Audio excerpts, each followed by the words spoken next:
এই সাথে একটা সঞ্জিত,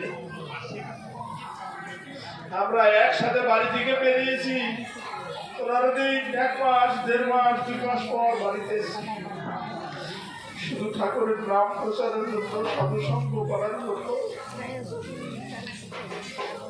আজ এখন আমি সঙ্গ করি না বললেই চলে। কেন? আমি মায়ার জালে, সংসার জালে বন্ধু হয়ে গেছি। তাই ঠাকুর এবং ঠাকুরের ভক্তবৃন্দুর কাছে আমার কামনা প্রার্থনা, আমি আর ওই মায়ার জালে থাকতে চাই না, আমি আর ওই সংসার জালে থাকতে চাই না। আমি যেন ঠাকুরের নাম প্রচার, ঠাকুরের ভক্ত পদবী, জয় জয় শান্তি হরি হরি বল, হরি বল, হরি বল।